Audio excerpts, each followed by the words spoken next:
Welcome to Pratap classes. दोस्तों, Pratap classes के YouTube channel पर आपका स्वागत है।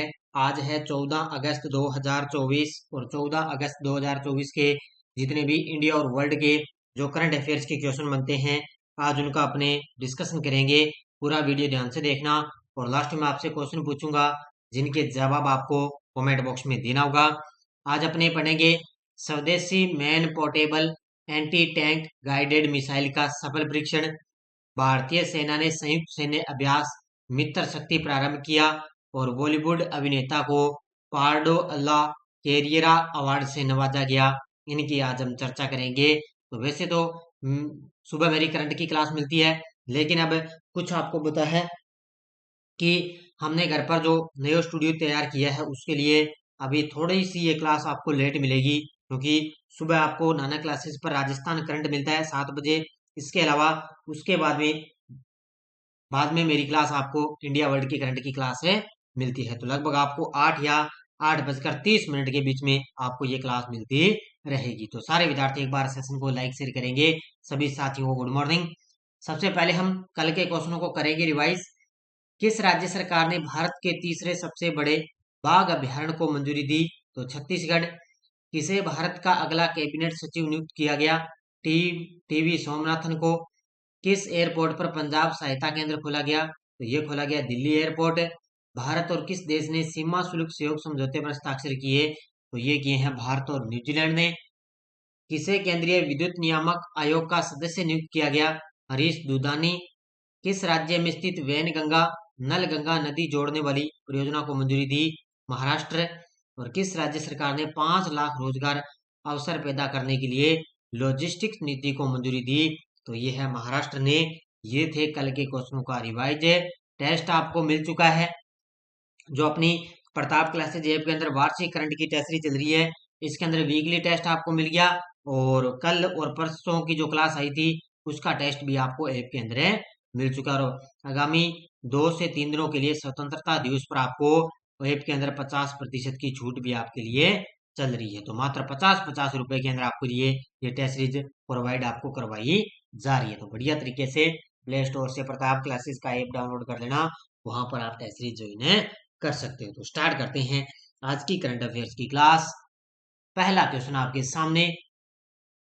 हाल में भारत ने स्वदेशी man portable anti tank guided missile, इसको बोलते हैं MPATGM हथियार प्रणाली का सफल परीक्षण कहाँ किया है?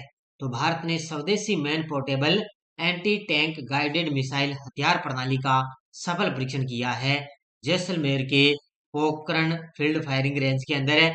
ये जो मिसाइल है, ये सेना है वो अपने कंधे पर रखकर इस मिसाइल का सफल परीक्षण किया, यानी कि कंधे पर रखकर ये चलाई जाएगी मिसाइल। ये तस्वीर में आप देख सकते हो और अभी हाल ही में इसका परीक्षण जैसलमेर के अंदर किया गया है।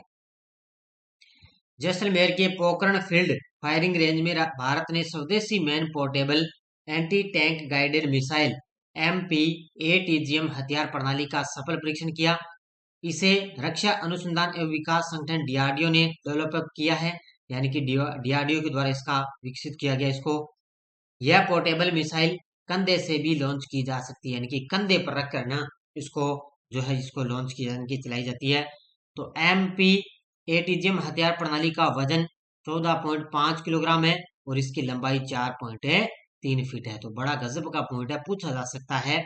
और इसे पहली बार कंधे पर रखकर रॉकेट लॉन्चर की तरह इसको लॉन्च किया गया और इसकी रेंज 200 मीटर से लेकर 2.5 किलोमीटर तक इसकी रेंज है, यानी कि 200 मीटर से लेकर 2.5 किलोमीटर तक ये मार कर सकती है। तो बड़ा गजब का पॉइंट है, बढ़िया तरीके से याद रखना। भारतीय सेना ने संयुक्त सैन्य अभ्यास मित्र शक्ति किसके साथ प्रारंभ किया है? भारतीय सेना ने संयुक्त सैन्य अभ्यास मित्र शक्ति किसके साथ प्रारंभ किया? इसकी शुरुआत हो चुकी है कल परसों 12 अगस्त से इसकी स्टार्ट हो चुका है और हुआ कहाँ पर है? श्रीलंका में। भारतीय सेना ने संयुक्त सैन्य अभ्यास मित्र शक्ति श्रीलंका के साथ प्रारंभ किया है। श्रीलंका में ही प्रारंभ हुआ है, यानी कि भारत और श्रीलंका के बीच में है मित्र शक्ति। है कहां पर? है श्रीलंका के अंदर। तो भारत श्रीलंका संयुक्त सैन्य अभ्यास मित्र शक्ति का 10वां संस्करण श्रीलंका के मदुरु ओया स्थित आर्मी ट्रेनिंग स्कूल के अंदर ये प्रारंभ हो चुका है। ये 12 से लेकर 25 अगस्त 2024 तक आयोजित किया जा रहा है। तो 12 अगस्त से स्टार्ट हो गया, 25 अगस्त तक चलेगा। 10वां संस्करण इसका आयोजन हो रहा है। भारतीय दल में 106 कर्मी शामिल है और उनका प्रतिनिधित्व राजपुताना राइफल्स की एक बटालियन तथा सेना के अन्य कर्मियों द्वारा किया जा रहा है। इसका पिछला संस्करण नवंबर 2023 में पुणे में आयोजित किया गया था। पिछला संस्करण देखो भारत के अंदर हुआ था और अब की बार जो 10वां संस्करण है वो श्रीलंका के अंदर आयोजित किया जा रहा है। हाल ही में NIRF की रैंकिंग के अनुसार कौन सा IIT छठी बार देश का बेस्ट एजुकेशनल इंस्टीट्यूट बना है? तो NIRF की रैंकिंग आई है, उसके अकॉर्डिंग अपने देखें तो छठी बार देश का बेस्ट एजुकेशनल इंस्टीट्यूट बन गया IIT Madras. Option number D कौन सा बन गया? IIT मद्रास है बेस्ट, मतलब अच्छा एजुकेशनल, अच्छा शिक्षण संस्थान है, बन चुका है। National institute ranking framework NIRF 2024 की रैंकिंग जारी हो गई। इसमें IIT मद्रास लगातार छठी बार देश का बेस्ट एजुकेशनल इंस्टीट्यूट बना हुआ है।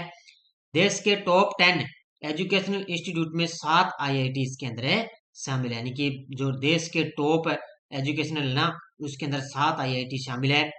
टॉप यूनिवर्सिटी की रैंकिंग में बेंगलुरु का इंडियन इंस्टीट्यूट ऑफ साइंस पहले स्थान पर है और दिल्ली की जवाहरलाल नेहरू यूनिवर्सिटी दूसरे और जामिया मिलिया इस्लामिया यूनिवर्सिटी वो तीसरे स्थान पर रही है। तो टॉप के अंदर है ये क्या? साइंस ऑफ पहले स्थान पर ही। तो बेस्ट एजुकेशनल इंस्टीट्यूट पूछे तो वो है IIT मद्रास। किस बॉलीवुड अभिनेता को पार्डो अला कैरियरा अवार्ड से नवाजा गया है? ये तस्वीर में आप देख सकते हो, ये हैं शाहरुख खान है। तो इनको, ये बॉलीवुड अभिनेता है और इनको मिला है पार्डो अला कैरियरा अवार्ड से इनको नवाजा गया है। किनको? शाहरुख खान को। अभी फ्रांस के अंदर वो आयोजित हो रहा है। तो बॉलीवुड एक्टर शाहरुख खान को 10 अगस्त को पार्डो अला कैरियरा अवार्ड से नवाजा गया। यह अवार्ड स्विट्जरलैंड में आयोजित हो रहे 17वें लोकार्न फिल्म फेस्टिवल 2024 के दौरान किए गए। तो स्विट्जरलैंड के अंदर ये आयोजित हो रहा है 17वां लोकार्न फिल्म फेस्टिवल है, वहां पर इनको अवार्ड दिया गया। 58 वर्षीय शाहरुख खान को पार्डो अला कैरियरा अवार्ड से सम्मानित होने वाले वो पहले भारतीय बन चुके हैं। इसके अलावा शाहरुख खान को 2005 में भारत सरकार ने इनको पद्म श्री से सम्मानित भी किया है। तो सिनेमा के प्रति उनका योगदान के लिए उनको पद्म श्री अवार्ड मिला 2005 में और अब इनको पार्डो अला कैरियरा अवार्ड से सम्मानित किया गया। हाल में विदेश मंत्री S जयशंकर ने अड्डू रिक्लेमेशन एंड शोर प्रोटेक्शन और अड्डू डेटोर लिंक ब्रिज का उद्घाटन कहाँ किया है? तो विदेश मंत्री S जयशंकर अभी हाल में मालदीव देश की 2 दिवसीय वो यात्रा पर रहे थे, मालदीव देश की पिछले 2-3 दिनों में। तो वहां पर उन्होंने अंडू रिक्लेमेशन एंड शोर प्रोटेक्शन और अंडू डेटोर लिंक ब्रिज का उद्घाटन किया है। कहां पर किया है? मालदीव के अंदर, क्योंकि मालदीव देश की वो 2 दिवसीय यात्रा पर रहे थे।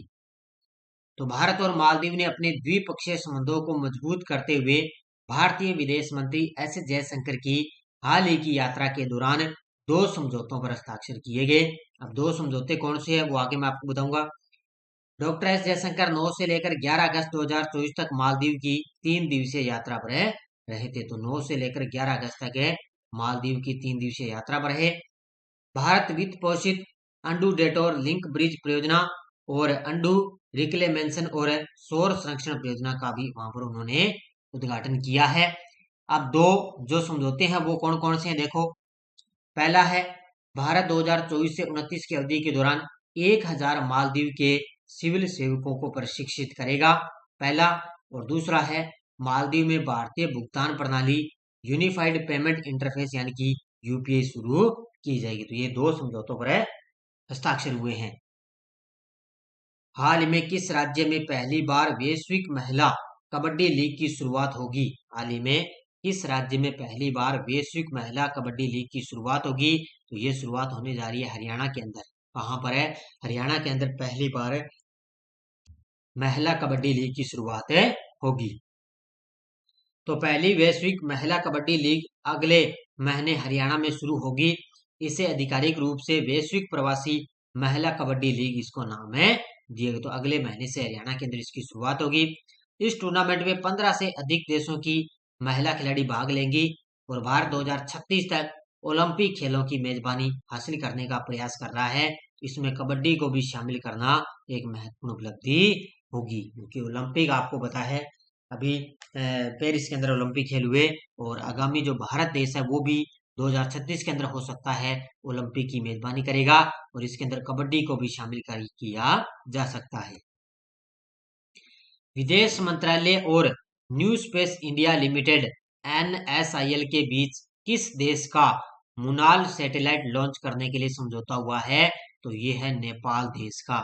यानी कि विदेश मंत्रालय और न्यू स्पेस इंडिया लिमिटेड के बीच समझौता हुआ है। उन्होंने कहा कि इन दोनों के बीच में जो नेपाल देश का मुनाल सैटेलाइट है उसको लॉन्च करने के लिए इन दोनों के बीच में समझौता हुआ है। ये विदेश मंत्री जो अपने विदेश मंत्री डॉक्टर एस जयशंकर है वो नेपाल की यात्रा पर भी रहे थे।